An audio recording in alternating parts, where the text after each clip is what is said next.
지난 2011년 5월 31일에 강원도 평창에 있는 한 리조트에서 그 축구계 K리그의 모든 구성원들이 모여서 워크숍을 진행했습니다. 승부 조작 관련된 워크숍이었어요. 그때 당시 기억에 이미 밝혀지긴 했지만 한 선수와 이제 본격적으로 승부 조작을 했다는 그런 소식이 들리면서 문제가 발생을 했고, 연맹 차원에서는 우리 모두 단합해서 승부 조작을 몰아내자 이런 의미로 워크숍을 열었는데, 그때 당시 기자회견을 한 몇몇 인물이 있었어요. 특히 그 중에서도 승부 조작 그러니까 소문이 많았던, 혐의라기보다는 소문이 있었던 선수가 당당하게 인터뷰를 실시했었습니다. 그때 당시에 저도 취재를 갔었고 현장에 있었는데, 정말 승부 조작과 관련이 없냐라는 질문에 단호하게 얘기했습니다.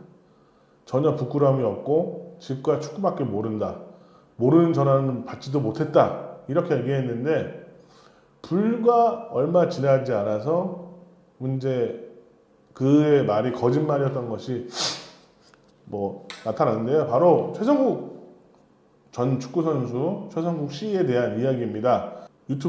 자신의 유튜브 최성국 TV를 통해 자신의 심경을 발표를 했어요.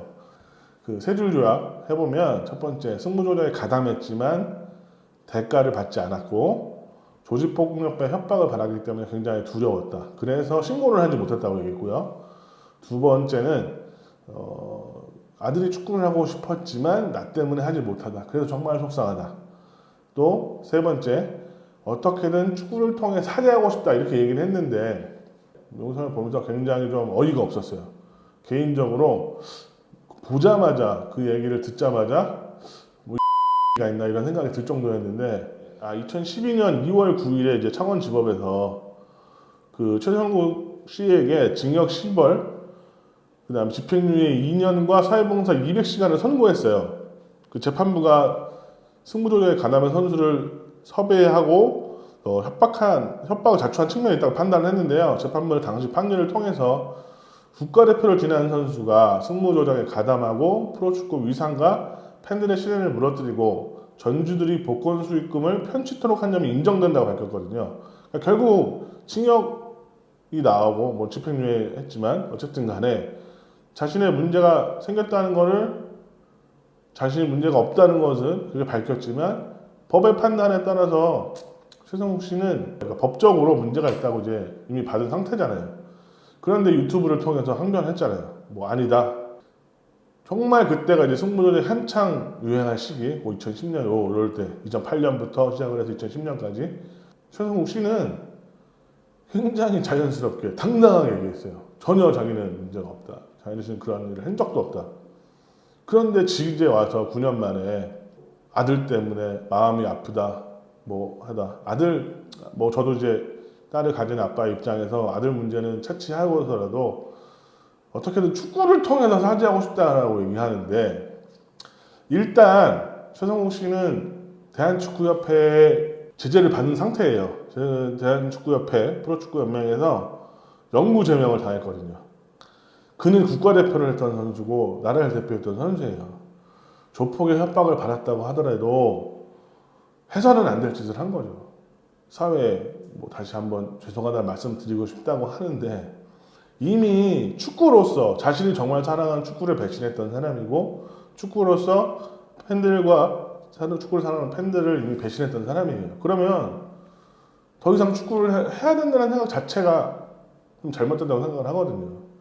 작년에 이한샘 선수도, 서울FC에 뛴 이한샘 선수도 아산에서 뛸 때 승부조작 제의를 받았어요. 근데 당시에 이제 발빠르게 이제 해결했죠. 예, 구단에 통보를 했고, 구단의 연맹에 통보해서 이제 법적인 문제까지 해서 이제 그 주범들을 잡고 했는데, 당시에 이한샘은 왜냐면 그 이한샘 선수 에이전트가 이제 에이전트와 한 새벽 1시쯤에 얘기를 한 것으로 알고 있거든요. 한두 시쯤에. 바로 신고하고 바로 해결을 했어요. 왜?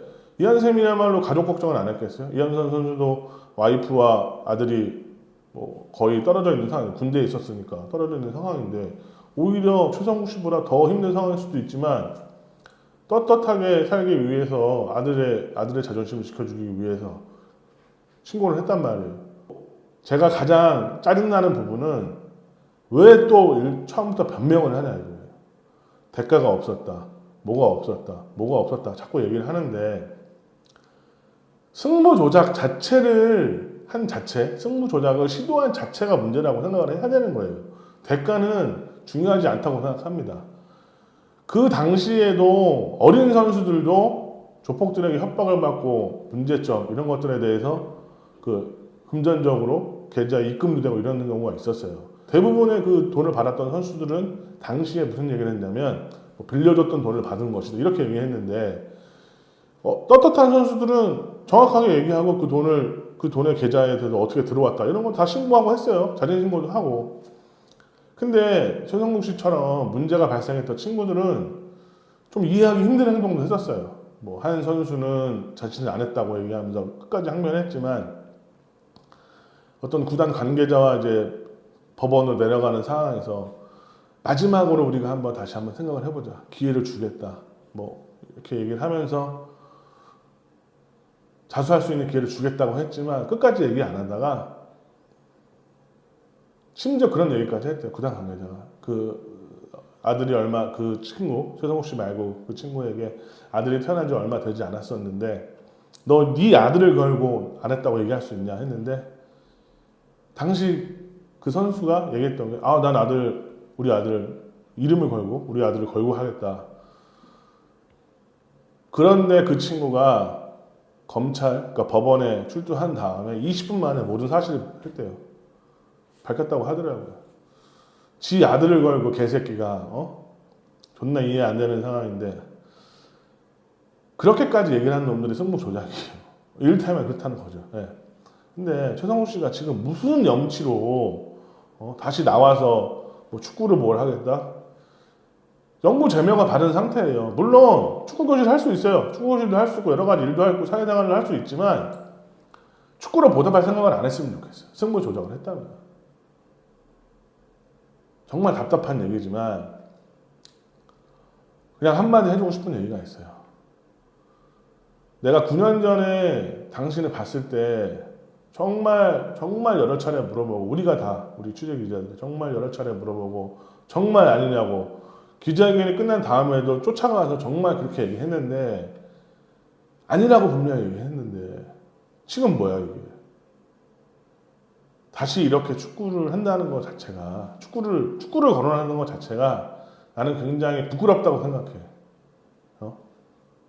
우리의 축구를 우리가 즐기고 있는 우리의 축구를 이미 부정한 상태인데 더 이상 돌아오지 않았으면 좋겠다. 구독, 좋아요